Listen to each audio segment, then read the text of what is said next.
I hurt them when I left them, and I always felt really bad about that. I made a decision that essentially was very selfish. We had just played Madison Square Garden with Iron Maiden, and then like a month later, I left the band. Yeah. It's like, everything was full steam ahead at that point.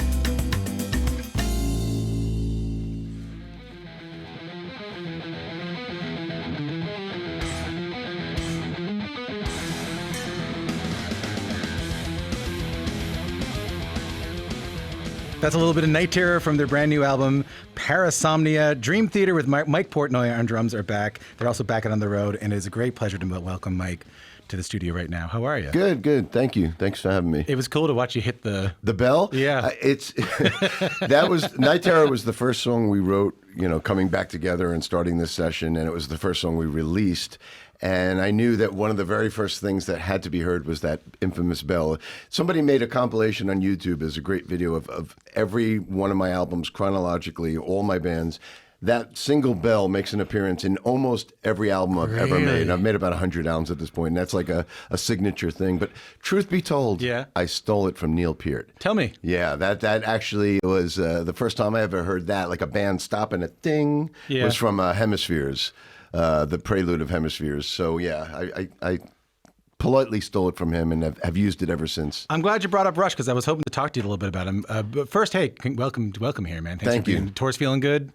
Tour's been amazing. We started in October. We did a full European leg. We did a South American leg, and now we're on the North American leg. And it's been amazing. Each and every show, everywhere we've gone, it's been just incredible. It looks to me bigger than ever. It is. It's definitely the biggest tour the band has done, and we're celebrating our 40th anniversary since three of us formed the band back in '85 when we were teenagers at Berklee College of Music. But yeah, here we are 40 years later, and me being back in the band, it's been just a very exciting tour. Man, everywhere we go, people are just excited, and it's been about 15 years since this lineup has toured together and made an album together. So it's very exciting. When you were starting out, when you playing drums at the very beginning when you were a kid, why did you want to learn how to play first? Like what everything I could read was that the Neil and the Rush stuff came a little bit later. Yeah.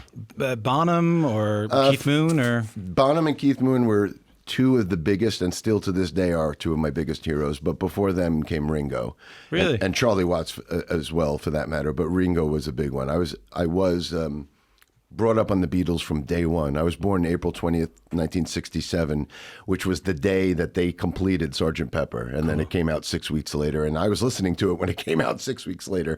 My dad was a rock and roll DJ and just surrounded me with rock music from day one, and the Beatles were the biggest. So yeah, Ringo, in answer to your question, Ringo was my first drum hero. Then a few years later, Keith Moon and John Bonham were two big ones for me. And then a little later, growing up as a kid in the mid-'70s in America, Kiss had a big impact on me. So Peter Criss was a big one too. And this all predated the prog stuff. And then once I discovered Neil and Rush and Genesis and King Crimson and Yes and all that stuff, that turned me upside down and made me become the drummer I am today. Is Ringo an underrated drummer? Oh my God, yeah. Yeah, he was really the first drum hero. Before him, nobody even knew who the drummer was. People like to give him a hard time, though. I find. No, I know. You know what I mean? Well, a lot of my heroes get hard times. Like Lars Ulrich from Metallica was a big one for me, and people give him a hard time as well. I mean, people like Lars and Ringo, it goes beyond just their drumming. They had an impact on me because of their personalities and their importance and their roles in the band. Peter Criss is another as well. You could add Peter to that list. Like all three of those guys, they were personalities. Before the Beatles and before Ringo, you never knew who the drummer was. Suddenly they came out. A Hard Day's Night, Ringo was the star of the movie. He was the one with the personality and the storyline. And, all four of them sang, and it was the same with Kiss. All four of them sang. So to me, it always went beyond just the drumming itself. It was about if a drummer had an impact with his personality or his role within the band. To me, that role within the band goes beyond just drumming, and that's kind of how I tailored myself with Dream Theater. It was more than just the drumming; it was everything. Being a part of every aspect of a band. Let's listen to what I want to play for you. Take a listen. Lakeside Park. Yeah, man.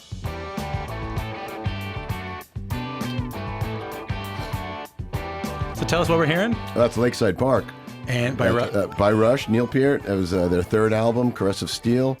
I mean, you're talking to a Rush fanatic here. And Dream Theater was built and born out of our love for Rush. In fact, the first name of the band before Dream Theater, we were called Majesty. We were waiting online. We were at Berklee College of Music. It was '85. And myself, John Petrucci, and John Mayung, we met out of a mutual love for Rush. And that was the type of band we wanted to be. Like you found one another within Berklee is like... Those two went up together from Long Island, and then I went up on my own from Long Island. And we met within the first couple of weeks of school. And, they saw me jamming in a practice room wearing like Rush T-shirts and stuff like that. So we knew that was a common ground for us. And like I was going to say, we came up with the first name of the band was Majesty. We were waiting online for Rush tickets, sleeping outside. Back then, it wasn't like nowadays where you just wake up and click a button on your laptop and you get your tickets. Back then you had to go on a Saturday morning, sleep out at front of the Ticketmaster to get your tickets. So we were sleeping out at the Berklee Performance Center outside there, waiting for Rush tickets for the Power Windows tour. And we were listening to that exact album. We were listening to Caress of Steel, and the song Bastille Day came on. And we were like, oh, man, listen to that. The ending, when they go into the halftime thing and the guitar melody, we were like, that's so majestic. And we were like, hey, that'd be a great name for the band, Majesty. And that was where the name of the band was born. Well, A.B. pre you hearing Neil Peart and after hearing Neil Peart as a drummer? I mean, it was night and day. Before, BNP before Neil Peart, it was Ringo and John Bonham and Keith Moon, like I mentioned, more like classic rock guys. Four to the Floor. Yeah. four time. But then once I heard Neil, I came in late in the game. I discovered them in around 81, 82. So it was right after Moving Pictures, and I was around 14 or 15 at that point, and it was just the perfect band at the perfect time for what I needed. I was ready to really become a better drummer, and I wanted to learn more about the drums and develop more as a musician. So Rush's music immediately blew my mind, and I became obsessed with them and became obsessed with Neil. And everything I learned about progressive music, odd time signatures, the giant drum kit, the way to orchestrate drum parts melodically, I got all that from Neil. So once I discovered Neil, it developed me as a drummer and a musician in general. The fact that he was the band's lyricist as well really inspired me. I ended up becoming one of the lyricists in Dream Theater as well. So at that point, I took the deep dive into Rush and Neil, and from there discovered other stuff like Frank Zappa's music, or drummers like Simon Phillips and Terry Bozzio, or like I mentioned earlier, Yes and Crimson and Genesis and all that early prog stuff. But Rush and Neil were the jumping off point for me. You got to know Neil. Some musicians are okay with people who are really influenced by them. Some people keep them at a real distance. I'm sure you've seen that before. My understanding is that you and Neil had a really warm, friendly relationship. I didn't get to know him till many years into my career, because as everybody knows, Neil was a very private person, and it was hard to infiltrate that bubble. He had a very close inner circle, and to break down that wall and get to him, it took years and years of me trying to. I had gotten to know like every other drummer on earth doing drum festivals and things like that, but Neil was always very elusive. And then around 2006 or so is when we met for the first time, and I was given free rein for a magazine, Rhythm magazine in the UK. They gave me an issue where I could be the guest editor and take over the magazine and interview. They wanted me to pick 4 of my biggest influences to interview, and of course Neil was number one on the list. And it was Neil, Bill Bruford, Lars Ulrich, and Nick Mason from Pink Floyd. But that was my first time meeting Neil, and I was given the opportunity to meet with him at his hotel room in New York. He was on tour, doing a book tour. Did he know who you were? He knew who I was. I mean, I think at that point, Dream Theater had been around for 20 years at that point, and everybody always compared us to Rush and always brought us and Rush up in the same conversation. So he knew who I was, and but we had never met or spoken. And once I had that first opportunity, first of all, it was great that my job was to interview him, because I was able to ask all the fanboy questions I always wanted to know, and it wasn't inappropriate. You know, if we had met under social circumstances, I couldn't ask him that And you kind of pinned him stuff. in the corner. We're like, what's with the bell? God. That would have been the end of me right there. right. But the fact that I was sent to interview him, it was great. I was able to ask all these things I wanted to know, and it was part of my job. And from there, he opened up to me, and God bless him. You know, for the next 15 years until he passed, we stayed in close touch. He would write me these long emails. You know, his emails were you know, infamous. You know, like reading his books or his lyrics. You know, just really well thought out and well crafted. And I'd get these emails from him all the time with pictures of him and his young daughter that was growing up. And he would always send me his new books when they came out, or when Rush was coming through town, he'd always invite me out to sound check. And he was just so gracious like that. Once you get to know him and once he befriends you, he was such a genuine, giving person to people that he was friends with, and I'm honored that I eventually got to that point with him. I'm glad. Man, I'm glad to hear it. I know, like I said, Alex Lifeson was in here yesterday, and he was speaking really highly of you. And I know Getty speaks really highly of you That's too. really nice. And you know they're jamming. They jam. I know. They get together. I was like, oh, is that why Mike's in? Before I knew Dream Theater were in town, I was like, oh, is that why Mike's in town? Is he? You know? Oh God. Hanging out in the shed in the backyard. What a amazing experience that would be. It would just be a fly on the wall for the two of them. Yeah, I mean, you know, after Neil Peart passed, inevitably everybody was wondering what those two were going to do, and inevitably I'd get asked a lot about that, just because we're, you know, in similar musical circles. And every time I would get asked it, the answer was, of course, is yes, I would play with those guys in a heartbeat. Of course, it goes without saying. But then it would turn into clickbait headlines where Mike Portnoy thinks he, you know, wants to join Rush or whatever. And it's like, no, I'm not implying that. I'm not. No, they're just my heroes. They're just my heroes. And I was asked a question, so I'm just answering it. Of course, Yeah. you know, those guys are, you know, absolute heroes to all of us. They're jamming without a drummer, is what they told me. They're just playing Rush tunes just on guitar and bass. Well, that's good. Good for them. It's great that they're still, you know, doing it. Sounds cool to me. I mean, they're, you know, those two have been together since, you know, elementary school or whatever it was. So their relationship obviously goes very, very deep. When did the switch come from when the band first started? Because you guys were doing a lot of covers in the early days, jamming a lot of covers. When did you start writing original music? We started writing original music right out of the gate at Berkeley when we formed in '85. So we would spend half the time doing covers. We'd, you know, do Rush covers or Iron Maiden or whatever we were listening to at that time.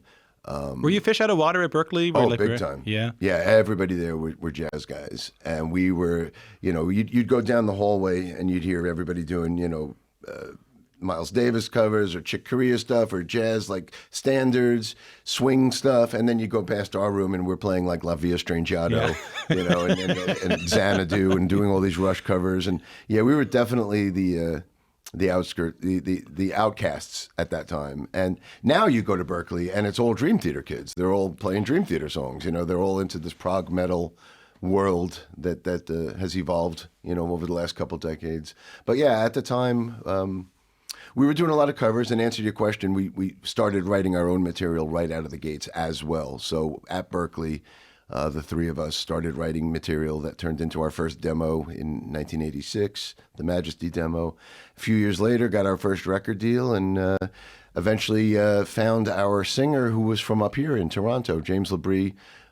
We were sent an audition tape from him. He was Kevin Labrie at the time, and he's been in the band since 1991. So that's been... what is that, 34 years at this point? You got more Canadian connections than I thought you did. Yeah. Yeah, my God. Yeah. I got to have a bigger question. I've been asking people, like, it sounds silly, but like why they play the music that they play. But what I mean by that is I got to talk to Trey Anastasio from Fish one time, and I was like, hear me out. You could have played any music you wanted to do. You had the chops to play. What makes people want to stand on stage and improvise together for 3 hours a night? And he had a lovely answer. And I've asked people with, like, you could have played any music. People with a lot of chops, like, you could have played any music you wanted to. Why'd you play punk rock? Can you tell me that, like, of the three of you, when you got together, what's like thrilling or exciting about playing sometimes pretty complex, virtuosic, odd time signature? Not saying that that's all your music, and I want to talk about that later, but that being sort of the thing that you were into. Well, I don't know if you're alluding to talking about my post-Dream Theater period. I'm not, no. No, I'm saying, but I ended up, when I left Dream Theater in 2010, I went off and did all these other things, not all of which were rooted in progressive music. Because, in answer to your question, like when I went to Berkeley, I could have ended up in so many different kinds of bands and been happy. I ended up in a progressive metal band. We formed a progressive metal band in the vein of Rush and Yes, but I easily could have ended up in a thrash metal band. I was listening to, in 1985, I was listening to Slayer and Megadeth and Metallica. That whole scene was just coming around. So I could have easily ended up in a metal band or ended up in a punk rock band. I listened to the Ramones and the Sex Pistols and the Clash. So I could have gone in any direction. And the fact that I met John Petrucci and John Mayung, Rush was the band that we all loved. So, it wasn't a preconceived deception. Hey, let's become a progressive metal band. We kind of were just following our hearts with the type of music we loved. And that was the common ground for us was Rush, Yes, but with a heavier side as well. We listened to Iron Maiden and Judas Priest and Black Sabbath. Yeah. So we wanted to combine progressive music with metal music and kind of put together a Reese's Peanut Butter Cup, with the two flavors. But yeah, I could have happily went in a lot of different directions, but for some reason that's where Dream Theater went, and it wasn't an easy road. When we finally broke around 1992 with the album Images and Words, that was our second album. Somehow it just broke on American radio and blew up, and but that was already 7 years in. We were struggling for many, many years to find our place, and even when it did blow up in '92.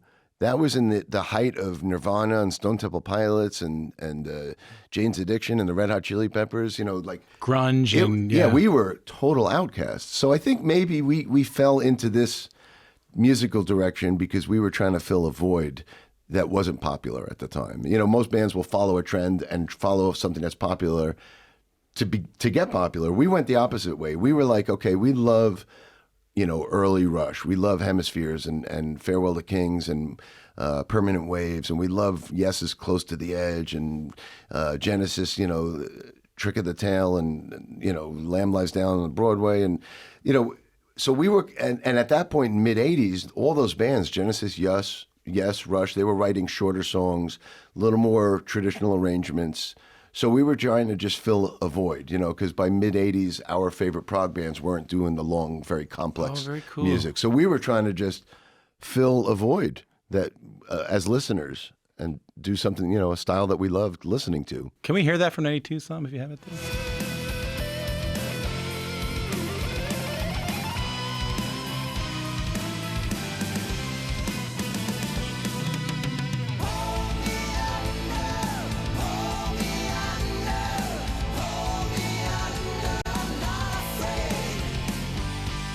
From the 1992 album Images and Words, that's Dream Theater with Pull Me Under. What do you hear when you hear that? I hear a song that changed our lives forever. I mean, I wouldn't be sitting here talking with you. I wouldn't be on tour for Dream Theater's 40th anniversary tour if that song hadn't blown up the way it did in America. And you often hear the story about Rush, talking about Rush again, how they were like do or die after Caress of Steel. Yeah. And luckily, 2112 clicked. And they were able to move on from there. It was very much like that with Pull Me Under for us. We had been around for 7 years. We had so many false starts with different labels, different singers, different managers, and it just never clicked. And for some reason, Pull Me Under clicked on American radio, and from there spread everywhere else. Even we got up here to Canada, and we would do Much Music, and all of a sudden the floodgates opened for us. And it's strange because Pull Me Under is an 8.5 minute song. It was the last song added to the album right before we went in to record it, and it was the most unlikely hit ever. And to this day, it's really the only radio hit we ever had. Everything has been built on our own terms since then, and luckily we have an amazing supportive fan base that allows us to do what we do. But if Pull Me Under hadn't hit, we probably wouldn't be here together right now. I mean this in the best way possible because I really love the song. Why did it hit? Any idea? I think we were just the wrong song at the wrong time, or the right song at the wrong time. I don't, like I said, in 91, 92, this was so out of fashion. And it's weird, we were signed to Atco Atlantic Records by Derek Schulman, who was the lead singer of the prog band Gentle Giant. Oh, yeah. So Derek Schulman came from this progressive background with Gentle Giant, but in the early to mid-'80s, he became a big industry type. He signed Bon Jovi, he signed Cinderella, he signed Pantera. So he had this track record of signing successful bands, and for some reason he took a chance with Dream Theater, and it was Derek Oliver as well. Derek Oliver was our A&R guy, and then Derek Schulman was the head of the label. And with the support of those two guys, somehow they heard something in us that they, I guess probably like I was just saying, that maybe it was something that they were missing in music at that time, and it was filling a void for them. Yeah. The same way that's why we were writing this music. It was filling a void for ourselves, and somehow it clicked. And I guess there's always going to be an audience for this kind of music. So it doesn't matter what's popular on the radio. It doesn't matter that at that point it was all about Nirvana and Pearl Jam. I think maybe people reacted to us because we were the alternative to alternative. Yeah. Yeah. Was there a gig or a phone call or a festival or something that made you go, that you didn't get before after that? Was there a moment where you were like, oh, this is getting pretty big now? It was MTV at that time. At that time, you had to be on MTV to do anything. And I remember we started the Images and Words tour September 92. We were in a van, just the five of us and a tour manager, slumming it out each and every night, playing tiny little clubs. Like 200, 300? Yeah, exactly. Yeah. That was the capacity. The Yeah. people that were there was more like 50 or 60. Yeah, 15 to 300. Yeah, I get it. Yeah. But and for some reason, we started on the East Coast, went to the West Coast, and we got lucky where we got an offer to play some shows in Japan in November of '92. So by the time we got to LA, we flew over to Japan, and while we were in Japan for those couple of shows, something clicked in America because we came back a week later and then needed to tour from the West back to the East. And at that point, we were in a van. We could not turn on the radio without hearing Pull Me Under every hour, every city we went, every radio station we went. And then from there, MTV picked up on it. And every single day in the hotel room, we turned on MTV. It was on once an hour. And it was the craziest thing. Suddenly now, we were stepping up to 1,000-seat clubs. They were canceling shows and booking new shows. and putting us into bigger clubs. It was selling out every night. We moved on to a tour bus for the first time, and it began this ride that we've been on ever since, 30 plus years now. I only ask because you've been open about it, but I know the road was a bit hard on you, wasn't it? Yeah, absolutely. I mean, it wasn't even once Pull Me Under broke and we were now on a bus, it was still... the 90s were a tough time, and we got lucky with this one song and this one album that went gold immediately in America. So we got lucky, but then to have a follow-up to that proved to be not likely. We weren't meant to be a radio band. We weren't meant to be on the radio or MTV. That was a fluke. So when we did the follow-up albums, that's when we started finding out that the label, well, they still want that hit single each time. And it's like, well, no, that's not what you signed. Right. That's not what we were ever supposed to be. And it's similar. You were selling records. You were selling records to diehard fans. You were selling a lot of records, actually. But I think... So their bottom line's fine, right? Well, no, I think compared to whatever was happening, by the time we came up with the follow-ups to the Images and Words, they went from selling, 700,000 copies to going to 200,000. I guess, yeah. I just mean that you had a big audience. We had a big audience, but we had to fight for it, to keep it, and to keep, growing it. And there were a couple of years in the late 90s where, we found ourselves in another tough situation where the label was not giving us the green light, or they were bringing in outside producers to try to shape us to write more hits. And it was like, that's not who this band is. We need to be ourselves. And once again, I bring up the Rush comparison, but it was that Caress of Steel 2112 kind of scenario that we found ourselves in at the end of the 90s after the Falling Into Infinity album, where we made an album with an outside producer and an outside songwriter, and it flopped, and the fans weren't feeling it. It just felt like a sellout, and we were just doing whatever it took to continue moving forward. So after that album, I was frustrated. I wanted out. I was like, why are we doing this if we can't do it on our own terms? And we finally just shook everything down and said to the label and to our manager at the time, like, if you want this band to exist anymore, you have to get out of our way. Let us make the record we want to make. And we made Scenes from a Memory in 1999. And that was the other album. Yeah, that's my record, man. That's when I was in junior high. That's the one that once again saved us. And it was like that 2112 story that you hear from Rush. It was the same thing with us. That was like do or die. And we self-produced for the first time. And we made a concept album that it was like everything the fans could have wanted from us.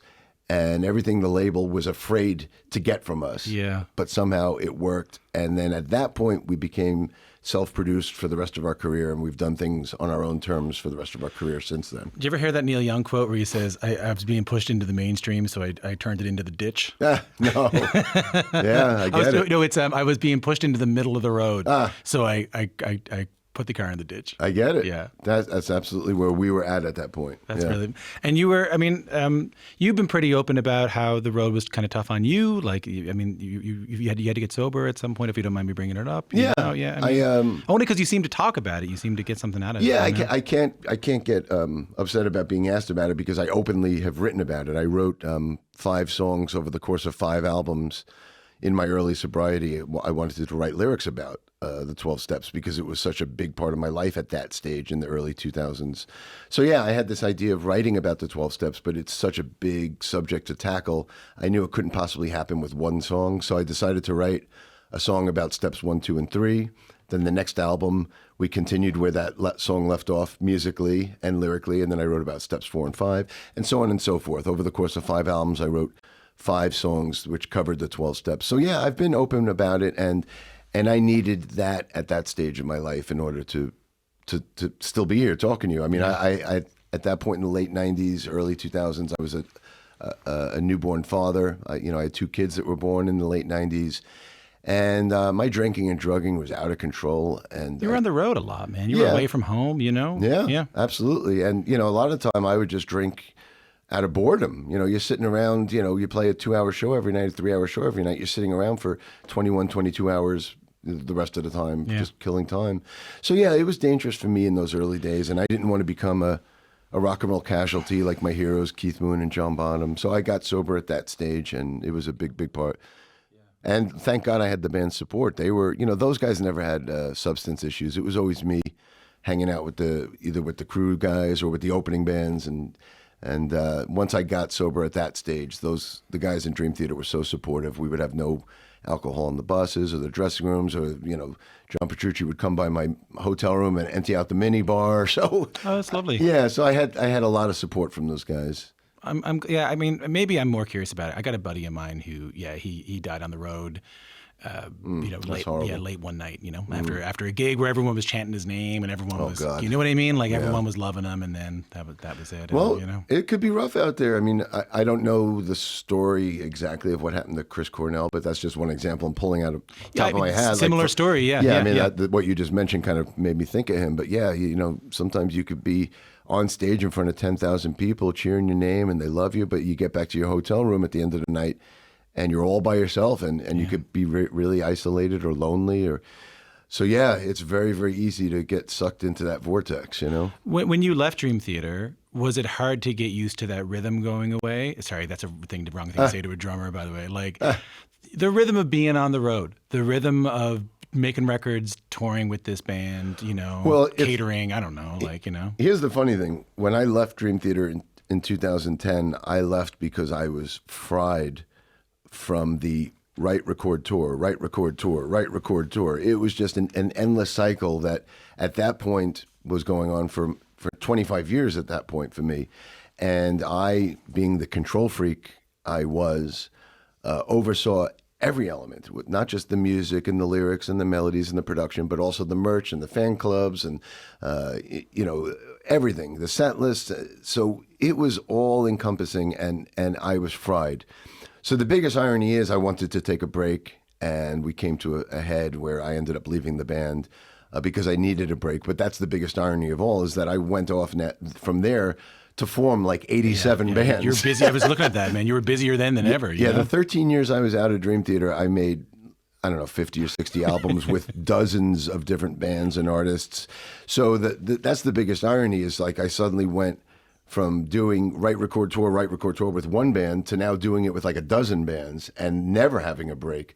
And everybody at first was like, we thought you needed a break. And it's like, well, maybe I just needed a break from the Dream Theater world, because then I was very inspired doing all these albums with all these other musicians I admired and loved, and anything my imagination could think of, I was in this great position to put together these bands. I wanted to form a band with Steve Morse. Okay, I formed a band with Steve Morse. I wanted to form a band with Billy Sheehan and Richie Kotzen. Okay, let's do that. I want to do something with Tony McAlpine and Derek Sherinian, or do a thrash metal album with the guys from, Anthrax and Metallica and Megadeth. Anything my imagination could think of, I was able to do all these other things with other people. So, yeah, it was the busiest, most fruitful decade plus of my entire career. And I was able to do so many different musical styles. Everybody kind of knew me as the 100-piece drum kit guy from Dream Theater, but suddenly now I was doing like classic rock in the vein of like Cream or Hendrix with the Winery Dogs, or doing, the thrash metal stuff with Metal Allegiance, or even doing hired gun gigs. I had done a whole tour with Avenged Sevenfold. I had joined Twisted Sister for their farewell tour. How was that? Yeah, there you go. Like the guy that wrote The Dance of Eternity with Dream Theater playing. Come on, Feel the Noise. No, that's Quiet Riot. Oh, Quiet Riot. No. I'm thinking of what's the Twisted Sister hit? Twisted Sister. We're not going to take it. We're not going to take it. Is what I'm thinking. And I Want to Rock. Yeah, they're going to edit this out, so I sound like I know what I'm talking about. I saw weirdly enough, Bare Naked Ladies at Massey Hall a couple of years ago, and Dee Snider came out and did We're Not Going to Take It with Bare Naked Ladies, and it was still the greatest thing I've ever seen in my entire life. Well, I mean, I am the most unlikely person that you would ever think would be the guy to land the gig with Twisted Sister for their farewell tour, but I think if anything more goes to show my eclectic taste. For sure. Even though I made my name with Dream Theater, doing Dream Theater style progressive music, I'm still the biggest Beatle fan you'll ever meet. Yeah. I'm the biggest U2 fan, the biggest Jellyfish fan. So, yeah, I needed to spread my musical wings over those years away. I mean, that leads me to something I wanted to talk to you about in terms of like the way you approach drumming. But before I get to that, I can't not ask you about rejoining Dream Theater. The question I want to ask is not, what happened when you rejoined Dream Theater. My question is, like, what did you have to do internally to rejoin Dream Theater? Well, the first step was I needed to mend the personal relationships with all four of the other guys in the band, because I know I hurt them when I left them, and I always felt really bad about that. I made a decision that essentially was very selfish, leaving the band we had just played Madison Square Garden with Iron Maiden, and then like a month later I left the band. Yeah. It's like, everything was full steam ahead at that point, but I made a selfish decision that I needed to scratch an itch that, or else I would have regretted not leaving. I love that expression. It's better to regret something you have done than something you haven't done. Yeah. And that's kind of where I was at. I was like, man, if I don't follow my heart and try some other things, I'm going to forever wonder what if. So I needed to do it. But in answer to your question, coming back, I needed to mend the personal relationships with all the guys, and and make amends for possibly hurting them. And it came slowly. I mean, first myself and John Petrucci started hanging out socially. Our families are friends. Our wives used to play in a band together. Our kids are friends. So we started getting together for the holidays and just doing stuff with our families. And then followed suit with Jordan Rudess. Jordan and I would get together, and then John Myung lives literally down the block from me where I live in Pennsylvania. So the personal relationships needed to be mended, and the final piece of that puzzle was James Labrie, because I hadn't spoken to James in over a decade, and he held a grudge with me, and I had tried to make amends many times with him, and he just wasn't ready. And at one point, towards the end of 22, I think it was, I went and saw Dream Theater in New York and was able to see James in person for the first time. And within a minute, everything melted away. Within a minute, it was big hugs, kisses, I love you, I miss you, and all of that bullshit that transpired for years, all the drama immediately melted away. So once we were at a state where the personal relationships... You could be friends again. We could be and that was it. I never, to be honest, even at that stage when James and I mended fences, if somebody asked me, do you think you'd be back in Dream Theater, I would even at that point say, I don't know if I would bet on it. I don't know. And then there started to be these musical steps that started to feel, okay, maybe this is inevitable. I played on John Petrucci's solo album and did a tour with him for his solo tour. Jordan and myself and John Petrucci did a third Liquid Tension Experiment album along with Tony Levin.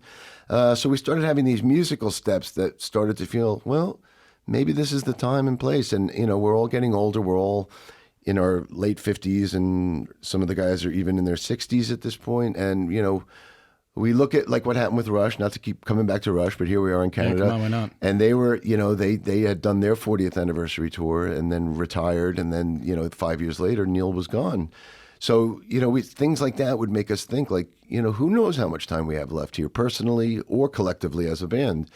And, with everything kind of coming together with us on personal levels and musical levels outside of Dream Theater, it started to feel maybe this is the time, and I'm glad it did because, I see stories like Roger Waters never going back to Pink Floyd or Peter Gabriel never going back to Genesis.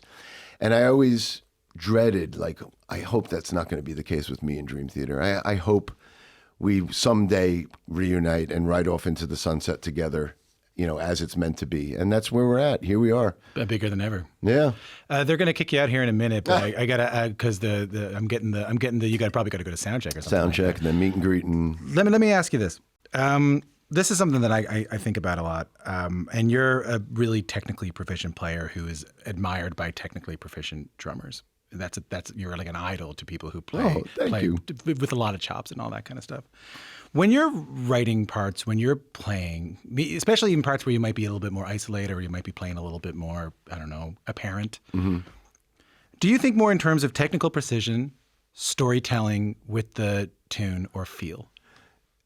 Absolutely. The technical precision is the third on that list for me. This is what I want to hear. Absolutely. This is all I want to hear. By far. And it's crazy that I've made such a reputation of being this technical drummer because, to be honest, I'm the furthest you'll ever meet. The way I sit, the way I hold my sticks, the way I play, everything about it is unorthodox and probably technically incorrect, if there's such a thing. Really? Yeah. I mean, I'm horrible with that stuff. You're not a good technical, like teaching you. No. Went to a percussion school. This is how. This is how you should sit and do. Not for drumming. I went to music school to learn about all the other stuff: music theory, harmony, sight singing, ear training, arranging. I did all that at Berklee because I wanted to be a more rounded musician. Fulsome musician, yeah. So that plays into one of the three choices. You said either technical ability or storytelling or feel. Storytelling or feel. To me, learning all the musical stuff, the music theory and harmony and ear training, all that stuff, that to me goes into the storytelling category. When we're writing music in Dream Theater, I'm thinking about the song. I'm thinking about the album, the big concept of the album. I'm thinking about the melody, the arrangement of the song, the orchestration of the instruments, the production. I'm thinking about all that stuff before I'm even thinking about the drums. The drums are the last thing I think about. Then the next thing is on that list, the feel would be like the next thing. To me, when I am thinking about the drum parts, it has to feel good. There's a lot of parts on the new album that we just put out where, we were working on a really super technical riff. The riff is in a crazy odd time signature. And, me as a drummer, I have the artistic choice. Do I match that and play all these different odd time signatures, or do I put something underneath it that actually feels good, that an audience, like an arena of 10,000 people, will actually headbang to, groove to, and feel to, anytime like the drumming gets overplaying or overthinking. Billy Sheehan once had an expression that I loved. He said, if you're thinking, you're stinking. Yeah. And that's definitely the headspace I come from. For me, the drums have to feel good first and foremost. I know all that stuff. I know how to play in all these odd time signatures, and I could play in 1916 or 13/8 or whatever. It's good to have the ability to understand it and know how to do it, but just because you can doesn't mean you should. And that's the difference, is knowing when to do that stuff and play that way and when not to. And I feel a big part of my role as one of the songwriters in this band is to do what's best for the song. And first and foremost, that's always the priority for me as a drummer. I could talk to you about this all day, but I know you got to go to sound check. Thanks for making the time for coming in. We didn't even get to talk about the Taylor Swift "Shake It Off" blind. I think it sounded better, by the way. I like the way you played it. Yeah, the Drumeo videos, like, it's crazy. I've said this before, but I've won 32 Modern Drummer Awards at this point. I've been on the cover of the magazine, I think, 5 times, and it doesn't matter. All those accolades mean nothing. I am now either the Taylor Swift guy or the Hello Kitty guy. There's a video of me playing a Hello Kitty kit from a few years ago that went viral. So yeah, these viral videos are now my claim to fame. But Those Drumeo videos are phenomenal. They're doing an amazing job. And they're Canadian as well. They're up in Vancouver. I didn't know in Vancouver. Yeah, Drumeo's awesome. They're doing a great job. Man, dream to talk. Dream, I said rhythm earlier, dream, whatever. Dream to talk to you. Thanks for coming in. Thank you, man.